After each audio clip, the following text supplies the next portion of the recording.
হাসরের ময়দান যেদিন কায়েম হয়ে যাবে, ওই কঠিন মুসিবত যেদিন কায়েম হয়ে যাবে, যেই দিন মানুষ নিজের ঘামে নিজেরা সাঁতার আল্লাহু আকবার কোন না কেন, যেই দিন মানুষ নিজের গ্রামে নিজেরা সাঁতার কাটবে, ভাই ভাইকে পরিচয় দিবে না, এমপি মন্ত্রী ভোটারদেরকে পরিচয় দিবে না, সন্তান মাকে পরিচয় দিবে না, মা সন্তানকে পরিচয় দিবে না, ভাই ভাইকে পরিচয় দিবে না, মেম্বার ইউনিয়নের মানুষকে ওয়ার্ডের মানুষকে পরিচয় দিবে না, বক্তা শ্রোতাকে পরিচয় দিবে না।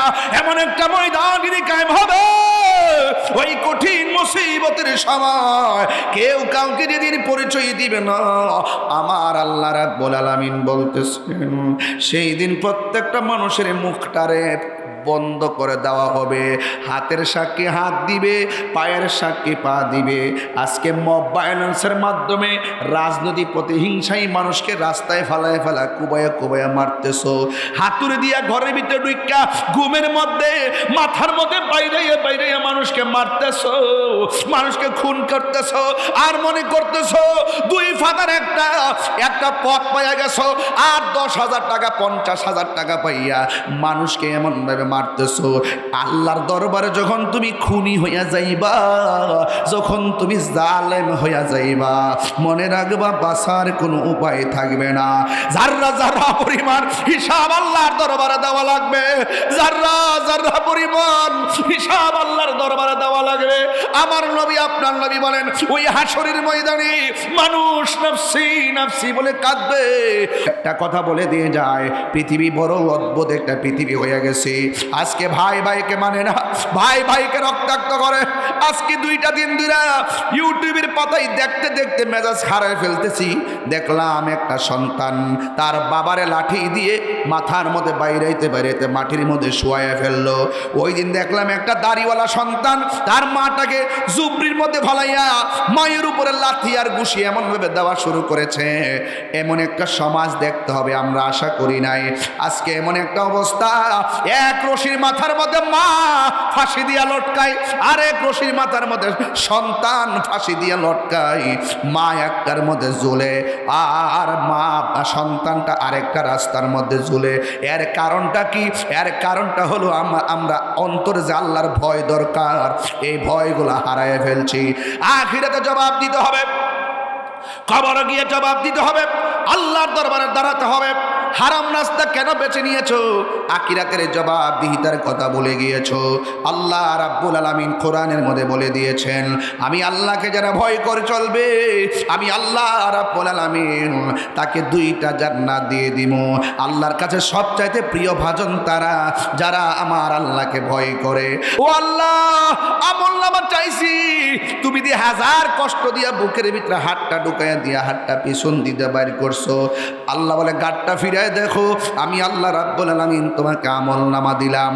এবার বান্দা বলবে আল্লাহ কেমনে আমলনামা দেখতাম? গাট তো সামনে, চেহারা সামনে, হাত পিছনে। আল্লাহ বলবে হে ফেরেশতারা, গাটটারে মূর্ছা দিয়া ভাঙ্গা দে। এমন ভাবে সোজা গাটটারে ভাঙ্গা দিব। এবার বুঝেননি কষ্ট কারে কয়? কষ্ট কারে কয়? বন্ধু আমার, এবার পিছন দিকে গাটটা ফিরাইয়া দিবে। এবার বান্দা বলবে আল্লাহ আমি মনে করেছি আমাকে তুমি জান্নাতের টিকিট দিয়েছো, পেটের ভিতর দিয়ে হাত ঢুকাইছো, এত বড় কষ্ট আমারে দিলা, আবার গাটটারে ভাঙ্গা দিছো, এত বড় কষ্ট দিলা, আমার হাতের মধ্যে দিয়ে জাহান্নামের টিকিট এসে গেছি। বন্ধুগণ খবরদার, হাসরের ময়দান এমন কঠিন, কেউ কাউকে ফিরে তাকাবে না, এমন একটা ভয়াবহ অবস্থা হবে। আল্লাহর হাবিব সাল্লাল্লাহু আলাইহি ওয়াসাল্লাম বলেন ওই হাসরের ময়দানে 7 প্রকার মানুষকে আমার আল্লাহ আরশের নিচে ছায়া দান করবে। 1 নম্বর হলো যারা ন্যায় বিচারক। ঠিক কি বিচারক? আঙ্গদেশে কি ন্যায় বিচার আছে? কথা কন না, সাউন্ড একটু মোটা করে দেন। আঙ্গদেশে কি বক্সের মধ্যে দেন না, পাতলা হয়ে গেছে, কই যা আওয়াজ যা আমি নিজে তো টের হয়নি। নাই? ও আচ্ছা আচ্ছা, ঠিক আছে, তাইলে ঠিক আছে, তাইলে ঠিক আছে। আঙ্গদেশে কি ন্যায় বিচার আছে? তেল্লা মাথায় তেল দেয়, তেল্লা মাথায় তেল দেয়। এই কালো গেঞ্জি, এই কালো শার্ট, এই কালো পাঞ্জাবি, এই কালো পাঞ্জাবি, কি ব্যাপার বাবা তোমার? ও বাবু নিয়ে এসো, যাও লিয়ে যাও। হ্যাঁ বাবু নিয়ে আসছে। আপনারা কি ঘুমিয়ে পড়ছেন? ন্যায় বিচারকের দাম হাসরের মাঠে আছে না নাই? এ আওয়াজ বড় হবে, আছে না নাই? ন্যায় বিচার কি এখন আছে? আমার দলের লোক হইলে মামলা শেষ, প্রতিপক্ষ হইলে কেবল মামলা শুরু। আমার মতন বেড়ার বিরুদ্ধে মামলা দেয়। জীবন কারো হেতের আইলে ভাড়া দিলাম না, কাউরে একটা টুকা দিলাম না। আমার মতন ব্যক্তির বিরুদ্ধে মামলা করে আবার ওয়ারেন্টও করে। আপনি ভাবতে পারেন, সারা জীবন দেশের পক্ষে আমরা কথা কইলাম, ধর্মের সপক্ষে কথা কইলাম, স্বাধীনতার সপক্ষে কথা কইলাম, সার্বভৌমত্ব সুরক্ষায় কথা কইলাম, সম্প্রীতির লক্ষ্যে কথা কইলাম, প্রশাসন বান্ধব হয়ে কথা বললাম, ওলিয়া উলিয়াদের মাজার সুরক্ষায় কথা বললাম, এই দেশের মানুষের অধিকার নিয়ে কথা বললাম, দুর্নীতির বিরুদ্ধে কথা বললাম, চাঁদাবাজের বিরুদ্ধে কথা বললাম, খুন গুমের বিরুদ্ধে কথা বললাম, মাদকের বিরুদ্ধে কথা বললাম, যৌতুকের বিরুদ্ধে কথা বললাম। এত স্পষ্ট ধর্ষণ থাকার পরও যারা প্রতিহিংসার বশবর্তী হয়ে মামলা দায়ের করে, বুঝতে হবে এরা জাতির সবচাইতে নিকৃষ্ট শয়তান। কথা বলেন ঠিক কিনা?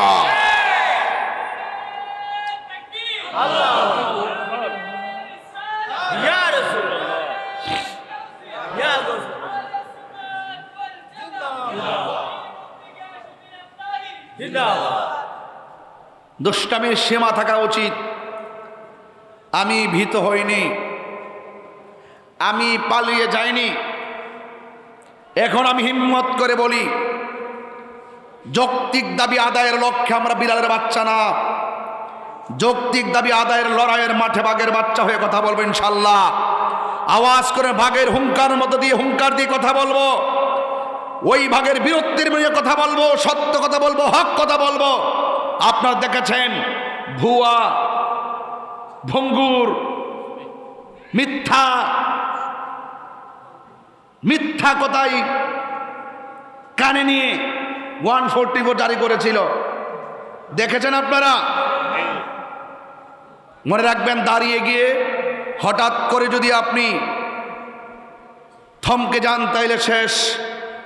যদি হিম্মত নিয়ে দাঁড়িয়ে যান তবে বাংলাদেশ। এই দেশের সিস্টেম আমাদের জানতে হবে। এই দেশের শক্তের ভক্ত নরমের জম। আপনি যদি নরম হয়ে থাকবেন, আপনার ভদ্রতাকে দুর্বলতা মনে করে আপনাকে রুখে দাঁড়াতে হবে। সত্যের সন্ধানে আপনাকে ঐক্যবদ্ধভাবে মাঠে থাকতে হবে। হাত তুলে বলো ঠিক কি না বলো। সবাইকে থাকতে হবে ইনশাআল্লাহ। আর ভাগাভাগির সময় নেই। আমি বলেছিলাম দেশে নেই বিচার নাই। হ্যাঁ, বিচার তাদের জন্যই মনে করে যাদের কাছে কি আছে, তেল আছে। তেললা মাথায় তেল দেয়ার তৈলের জগৎ চলছে। কৌশল করে এক বিন্দু দিলে যে কাজ হয়, বিনা কৌশলে কলস কলস ঢাললো সেই কাজ হয় না। আপনি যখন দাঁড়ায় বলবেন যে আপনি খুব ভালো নেতা, তখন তিনি বানাই দে তারে ফাতি নেতা। কথা বলেন ঠিক কিনা? এখন আর বড় আওয়াজ নাই, সব ঠান্ডা, সব ঠান্ডা। আজকে 3টা দিন ধরে অকটেন খুঁজতে খুঁজতে শেষ, পেট্রোল খুঁজতে খুঁজতে শেষ। 100 টাকার পেট্রোল 300 টাকাতে নিলাম 3 কেজি আর 3 লিটার। 120 টাকার পেট্রোল নিলাম ওই দিন 320 টাকা দিয়া। পাওয়া যাচ্ছে না, কোনো আওয়াজ নাই। পেট্রোলের অভাব নেই। নাটক কম করো প্রিয়, ভালো হয়ে যাও মাসুদ।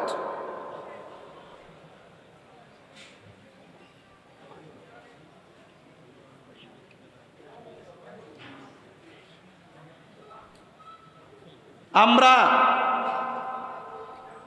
যখন দ্রব্যমূল্য দাম বাড়ছে প্রতিবাদ করছি, কথা কোন ঠিক কিনা? আজকে RTVতে দেখলাম 7,000 টন ডিজেল আইতাছে ইন্ডিয়া থেকে। আমি শুধু পরশুদিন কইছিলাম, তোরা যে কস দিল্লি না ঢাকা, এটা স্লোগান যে দেশ বাবা বুঝা দেশ না। ওহন দিয়ে আজকে তেল আনন লাগলো ভারত থেকে। আনচুত কিনলে গিয়া অন গিয়া ওই আমেরিকার থেকে আন। বাবা, দেশ যদি ভালো চলাইতে চাও তাহলে পার্শ্ববর্তী বর্ডার রাষ্ট্রের সঙ্গে সম্পর্ক ভালো রাখতে হবে। কূটনীতি বুঝতে হবে। তোমরা তো কূটনীতি বুঝো না, শুধুমাত্র স্বজন প্রীতি বুঝো। এখনো সময় আছে, দেশ থেকে সমান্তালে ভালোবাসো, ধর্মের কথা সঠিকভাবে বলো, অপব্যাখ্যা বন্ধ করো, আল্লাহর ওলিদের মাজারের বিরুদ্ধে কথা বলা বন্ধ করো, ওলি আল্লাহদের কদমে যাও। রাষ্ট্রযন্ত্রের প্রধানকে বলেছি, সবার আশীর্বাদ দিতে যায়েন না। যারা মাজার ভাঙতে চায় তারা যখন আপনার মাথায় হাত বুলিয়ে দিবে, এই আশীর্বাদ অভিশাপে পরিণত হবে। তাহিরির মতন কথা বলার হিম্মত বাংলার জমিনে কেউ রাখে কিনা আমি জানি না।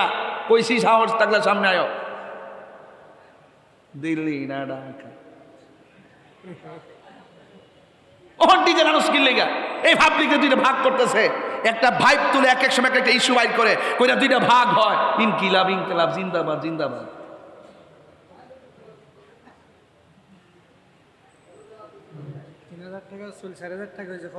খবর নাই। আমাদেরকে মাইনাস ফর্মুলা রাইখা এই দেশের 65% তরিকাপন্থীদেরকে ব্যবহার করে শেষ পর্যন্ত আমাদেরকে অবমূল্যায়ন করা হয়।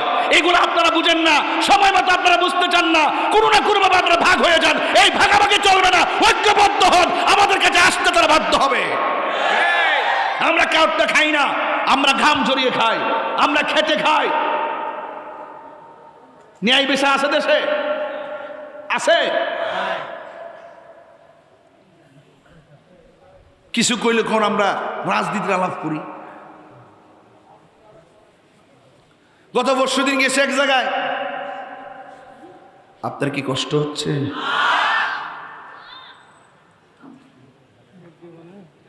হুজুর গত পরশুদিন এক জায়গায় যাওয়ার পরে এক নেতায় আমার পাশে বসে বলে, হুজুর রাজনীতির আলাপ করেন না। আমি কি আপনি কোন দল করেন? নামটা কইলাম না আর কি, আমি অমুক দল করি। আমি কি আমাদের মাহফিলে আমরা দাওয়াতি সিটি তো বাফের কাম করছি, আমরা টেহা কালেকশন কইরা বাড়ি বাড়ি ঘুইরা টাকা কালেকশন কইরা প্যান্ডেল সাজায়া নিজের পকেটের টাকা খরচ করে মাহফিল সাজায় যায় আপনারা যে সম্মান করে দাওয়াত করছি, এটি তো বেশি করছি। তবে আজকে শূন্য যান, আজকের থেকে আপনিও শূন্য যান, আমিও রাজনীতিবিদ। আমি বলছি তা আমাদের মাঠে আমাদের আয়োজনে আমরা কথা বলবো না, কে কথা বলবে? আপনি বলে আলাদা মাঠ সাজায় বলেন। এরপর নাও আপনি ঠিক আছেন, আপনি ঠিক আছেন, আপনি খুব ভালো। আগে ডরা ইসলাম না নেই বাপরি না জানে কি করে রে। হায়াত মৌতের মালিককে, আরে যদি হায়াত মৌতের মালিককে ইনসাফ প্রতিষ্ঠা কথা কইেন। হাসর ময়দানে ন্যায় বিচারক যারা, তাদেরকে আল্লাহ পাক আরশের নিচে ছায়া দিবেন। আমাদের দেশের ন্যায় বিচার হারিয়ে গেছে ঘুষের তাণ্ডবে। গ্রাম অঞ্চলে ঘুরে ঘুরে দেখবেন প্রতি পাড়ায় পাড়ায় ঘুষখোর। ঠিক সব ভয় পাইতেছে, না জানে কে কি বলে রে। পাড়ায় পাড়ায় খবর নিয়ে দেখেন গরিবের কোনো মূল্য নাই। তেল্লা মাথায় তেল দেয়, যাদের টাকা আছে তাদের দাম আছে, যাদের টাকা নাই তাদেরকে চারাল মনে করে, গোলাম মনে করে। বড় লোক অন্যায় করলো সে কি হয়ে যায়? সাধু হয়ে যায় সমাজে। আর বড় লোক অন্যায় করলো আর হাই হেলুর সুযোগ থাকলেই থানা প্রশাসন বলে সব জায়গায় তাদের আধিপত্য চলে, আর নিরীহ মানুষের উপর অত্যাচার চলে। এই জন্য ঘুষখোর সমাজ মুক্ত, এই ঘুষখোর থেকে এই সমাজকে মুক্ত করতে হবে। আর রাশি ওয়াল মুরতাশি কিলাহুমা ফিন্নার, যে ঘুষ খাইব যে ঘুষ দিবে দুটোটাই সমান অপরাধী। কথা বলেন ঠিক কিনা? সমান অপরাধী।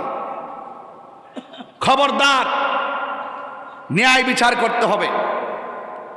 আমাদের মধ্যে ন্যায় বিচার উঠে গেছে, হক কথা কেউ কয় না। 2 নম্বর কারা জানেননি?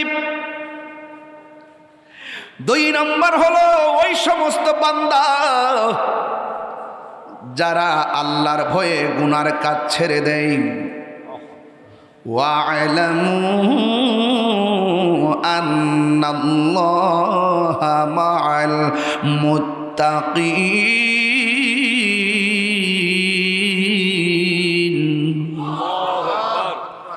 তোমরা জেনে রাখো, যাদের অন্তরে আল্লাহর ভয় থাকবে আমার আল্লাহ তার সঙ্গে রয়েছেন।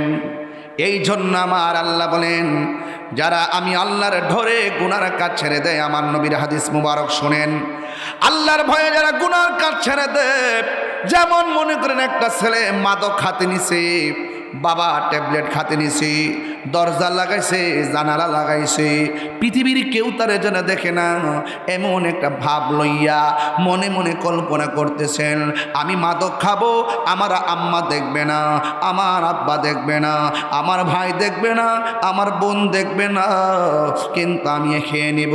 আমি একটা মদের বোতল হাতে নিলাম, বোতলের মুখটা খুললাম, খোলার পরে মুখে দেওয়ার সময় মনে মনে ভাবলাম পৃথিবীর কেউ আমাকে দেখে না, কিন্তু মনে মনে আবার এটাও ভাবলাম পৃথিবীর কেউ আমার দেখে না, আমাকে তো আমার আল্লাহ দেখতেছে। এই চিন্তা ভাবনা কইরা মদের বোতলটারে ডিল মাইরা ফালাইয়া দে, আর মনে মনে কয় আমি কাউরে ফাঁকি দিতে পারবো, কিন্তু আমার আল্লাহরে ফাঁকি দিতে পারবো না। আল্লাহর হাবিব বলেন, আল্লাহকে ভয় করে যারা গুনার কাজ ছেড়ে দেয়, আমার আল্লাহ রাব্বুল আলামিন তাকে আরশে আজিমের নিচে ছায়া দিয়ে দিবে। চিৎকার মেরে কন্যা আল্লাহু আকবার।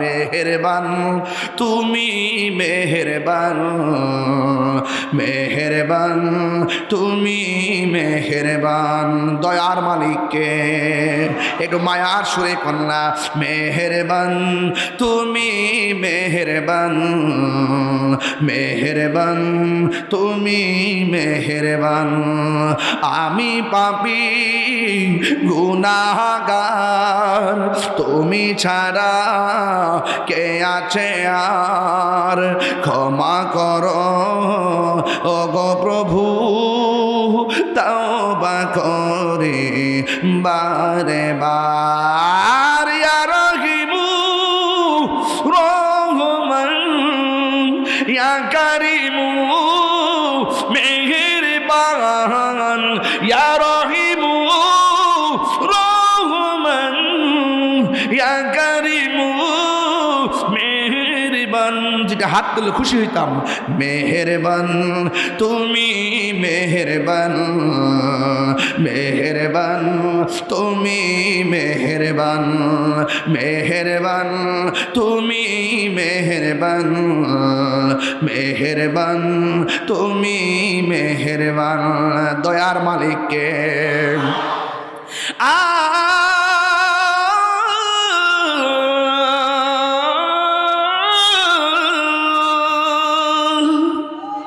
জেনে না জেনে হাজার পাপের সাগরে ডুব দিয়েছি, পথ হারিয়ে ভুলে, বুঝে না বুঝে হাজার পাপের সাগরে ডুব দিয়েছি, পথ হারিয়ে ভুলে, নিজের প্রতি নিজে সকাল বিকাল সাজে, নিজের প্রতি নিজে সকাল বিকাল সাজে জুলুম করেছি বারে বার, ইয়া রহিমু রহমান, ইয়া কারিমু মেহেরবান, ইয়া রহিমু রহমান, ইয়া কারিমু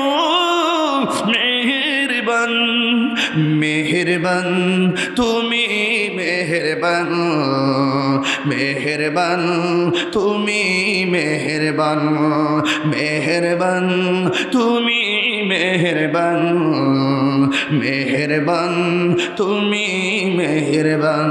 পাহাড় সমান গুনার বোঝা মাথায় নিয়ে, গুনাহ আসেনি, পাহাড় সমান গুনার বোঝা মাথায় নিয়ে চলতে পারি না, ক্ষমা করো রহম দিয়ে, বান্দা তোমার আমি, তুমি অন্তর্যামী, বান্দা তোমার আমি, তুমি তোমার দিকে ফিরি বারে বার, ইয়া রহিমু রহমান, ইয়া কারিমু মেহেরবান, ইয়া রহিমু রহমান, ইয়া কারিমু মেহেরবান মেহেরবান তুমি মেহেরবান মেহেরবান তুমি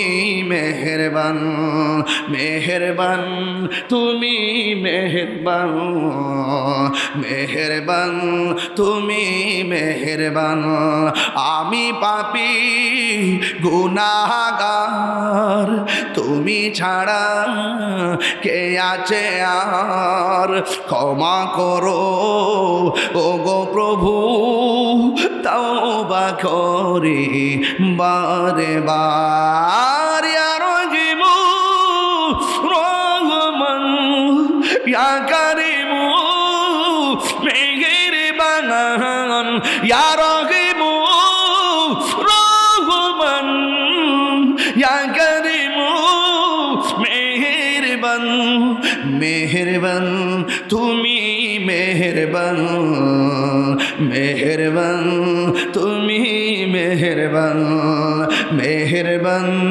তুমি মেহেরবান মেহেরবান তুমি মেহেরবান মেহেরবান তুমি মেহেরবান মেহেরবান তুমি মেহেরবান দয়ার মালিক কে আল্লাহ কে আমার ডরায় যারা গুনার কাজ ছেড়ে দে রব্বুল আলামিনকে যারা ভয় করে আল্লাহ রাব্বুল আলামিন তারে 2টা জান্নাত দিয়ে দিবে।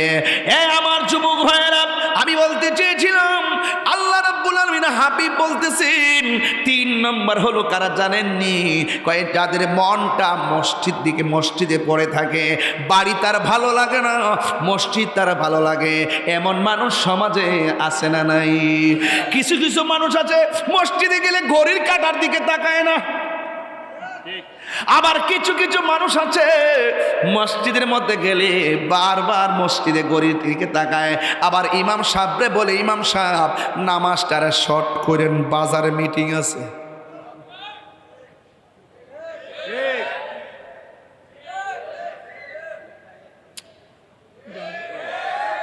আমার ফুলা পান্ডি কই? হ্যাঁ যুবকটি কই? যুবক ফুলা পান্ডি কোথায় আছেন? হাত তুলেন তো সবাই দিকে ইনশাল্লাহ। ওই দেখে এক বুড়া বেড়া হাত তুলছে। আর আমি আমনে না তো যুবক গেছি জেনজিরি গেছি মুরব্বী ঠিক আছে, কারণ বেহেস্তে তো বুড়া মানুষ যাবে না। বেহেস্তে যাবে যারা 130 বছর নিয়ে মরলেও বেহেস্তে যারা যাবে এরা হবে 33 বছরের যুবক। শান্তি লাগেনি? কথা কেন শান্তি লাগেনি? আহা শান্তি লাগে। কিছু কিছু মানুষের শরীর দুর্বল, যখন মদিনার কথা শুনে ভিতরে প্রেম জায়গা ওঠে। মনে বড় আশা ছিল যাব মদিনা, মনে বড়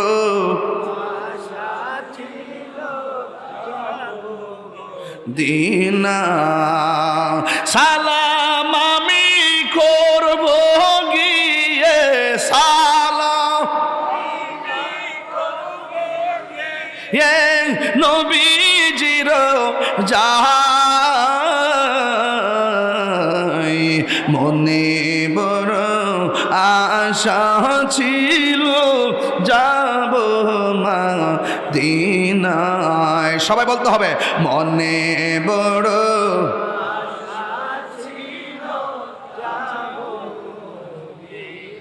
আরব সাগর পাড়ি দিব সঙ্গে নাই মোর করি, পাখি নয়তো উড়ে যাব ডানাতে ভর করি।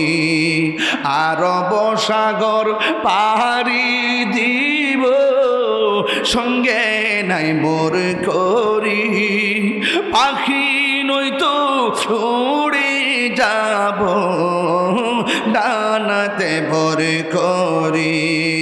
আমার আশায় আছে সম্বল না, হাসরের ময়দান যেদিন কায়েম হয়ে যাবে, ওই কঠিন মুসিবত যেদিন কায়েম হয়ে যাবে, যেই দিন মানুষ নিজের ঘামে নিজেরা সাঁতার আল্লাহু আকবার কোন না কেন যেই দিন মানুষ নিজের গ্রামে নিজেরা সাঁতার কাটবে, ভাই ভাইকে পরিচয় দিবে না, এমপি মন্ত্রী ভোটারদেরকে পরিচয় দিবে না, সন্তান মাকে পরিচয় দিবে না, মা সন্তানকে পরিচয় দিবে না, ভাই ভাইকে পরিচয় দিবে না, মেম্বার ইউনিয়নের মানুষকে, ওয়ার্ডের মানুষকে পরিচয় দিবে না, বক্তা শ্রোতাকে পরিচয় দিবে না। এমন একটা ময়দান যদি কায়েম হবে ওই কঠিন মুসিবতের সময়, কেউ কাউকে যেদিন পরিচয় দিবে না, আমার আল্লাহ রাব্বুল আলামিন বলতেছেন সেই দিন প্রত্যেকটা মানুষের মুখটারে বন্ধ করে দেওয়া হবে। হাতের সাক্ষী হাত দিবে, পায়ের সাক্ষী পা দিবে।